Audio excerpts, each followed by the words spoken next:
should take it slow.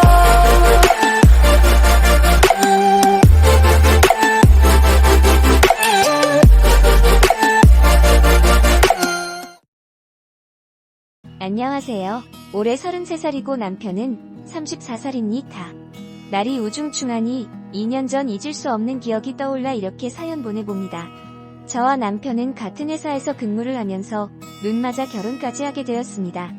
그리고 신혼여행은 저희가 하는 일이 시간을 많이 뺄 수 없는 직업이라 제주도로 계획을 잡았습니다. 나중에 대표님께서 따로 여름휴가 때 휴일을 더 붙여준다며 그때 제대로 다녀오라며 약속을 받고 제주도 여행 가게 되었네요. 하지만 제주도에서 즐거움만 있을 줄 알았지만 그렇지 못한 결과를 가지고 오고 말았습니다.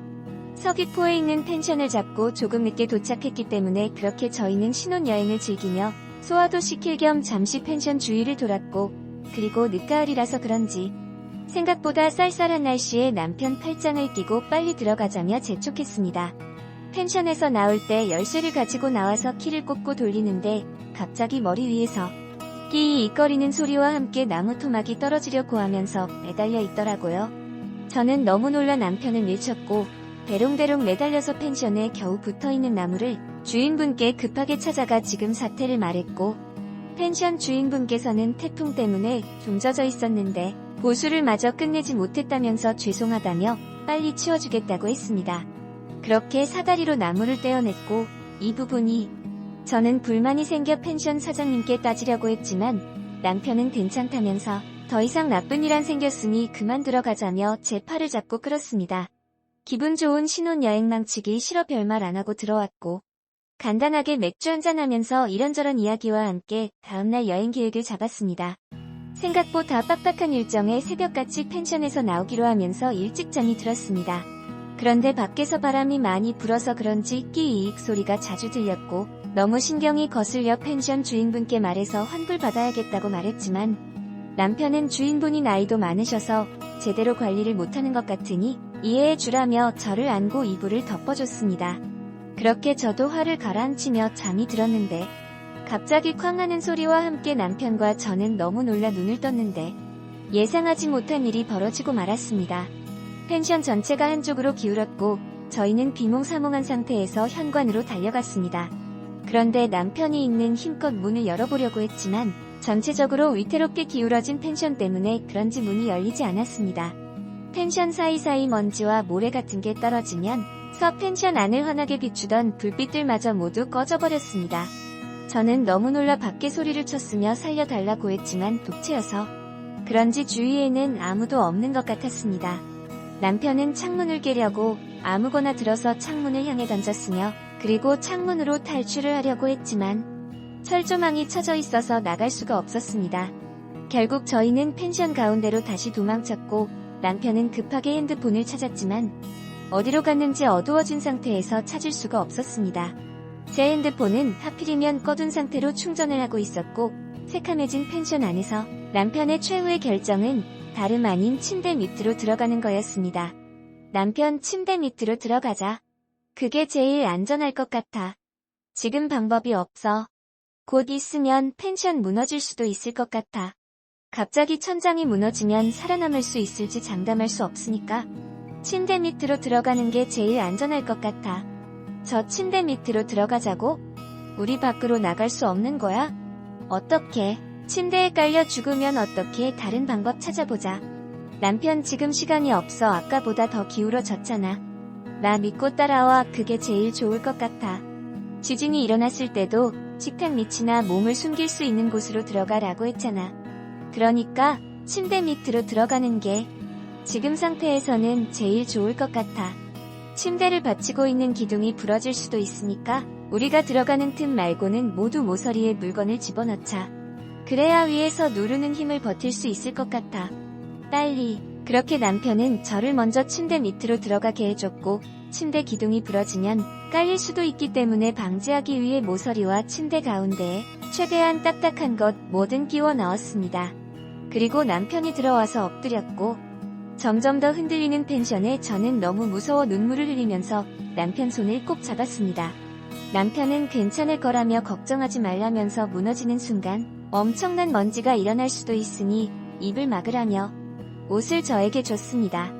그리고 무너지는 소리가 엄청나게 크기 때문에 곧 구조해 주러 올 거라며 무서워하는 저를 안심시켜주려고 노력했습니다. 그리고 잠시 후 저희가 정말 예상했던 일이 벌어졌고 텐션이 기울면서 엄청난 무게가 느껴지는 충돌이 침대로 전해졌으며 저희는 완전하게 갇히고 말았습니다. 무너지면서 엄청난 먼지가 눈이 메울 정도로 일어났고 저는 남편이 준 옷으로 얼굴을 감쌌습니다. 그렇게 저는 남편한테 괜찮냐며 물어봤는데 위에서 남편 쪽으로 무거운 기둥이 떨어졌는지 침대 프레임이 터지면서 남편 배에 꽂히고 말았습니다. 남편은 애써 고통을 참으면서 제가 불안해하고 공포에 휩싸일까봐 웃으면서 큰일 아니라며 저를 진정시키려고 애썼습니다.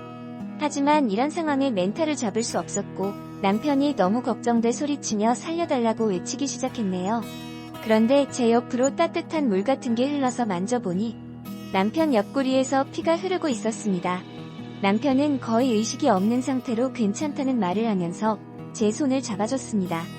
남편 걱정하지 마. 우리를 구조해 주러 올 게고 우리는 무사히 빠져나갈 수 있을 거야. 지금 상황에서 정신마저 무너지면 안 되는 거 알지?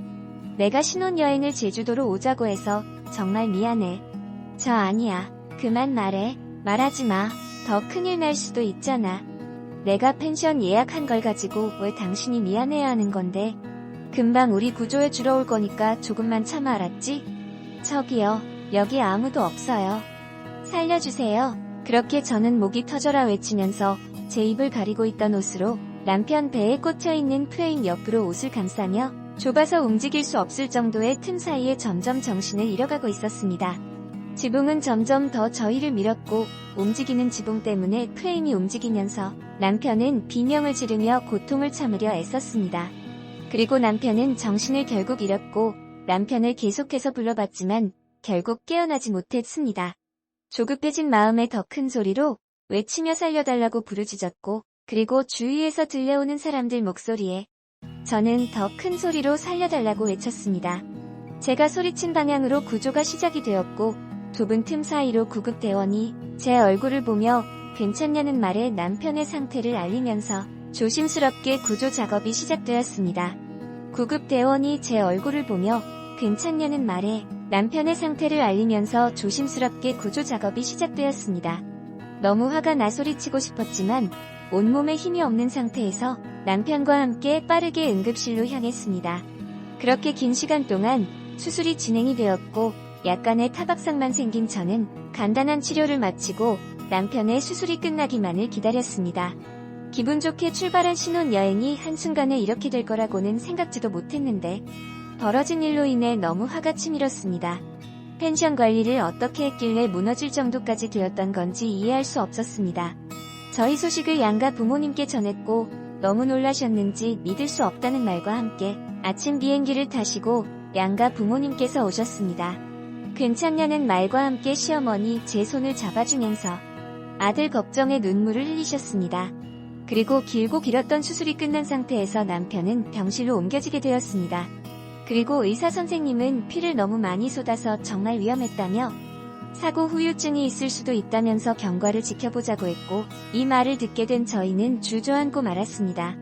그리고 6시간 후 남편이 깨어났고 저희 모두 깨어난 남편을 보면서 안심하며 이것저것 상태를 물어봤습니다. 그렇게 제주도에서 안정을 찾을 때까지 있으면서 펜션 관리를 엉망진창으로 한 주인분을 고소했습니다. 태풍 때문에 어쩔 수 없었다며 자기들은 관리는 정말 열심히 잘했다는 말만 하면서 사과 한마디 없이 펜션 비용 환불해준다는 말만 하면서 너무 어이없는 상황을 만들길래 이 문제 절대 넘어가지 않겠다고 말했네요. 그렇게 저희 부모님과 시부모님과 함께 이름 있는 변호사 선임을 했고 그리고 법적인 절차대로 진행했습니다. 결과는 당연히 모든 펜션 영업 중단과 함께 손해배상 청구 소송과 정신적 피해 보상 그리고 차후에 있을 후유증에 관한 모든 배상을 펜션 주인이 책임지게 되었습니다. 당연한 결과였습니다. 한 가정을 파괴시킬 뻔한 펜션 주인 가만히 둘 수 없었습니다. 그리고 지금 남편은 아직까지 후유증이 남아있는 상태입니다. 그래도 함께 같이 살아갈 수 있다는 것 자체만으로도 정말 감사하게 생각합니다. 이때 일 있고 난 후부터는 목조로 된 펜션뿐만 아니라 아예 펜션 자체를 가지 않게 되었네요. 사람일 정말 아무도 알 수 없는 것 같습니다.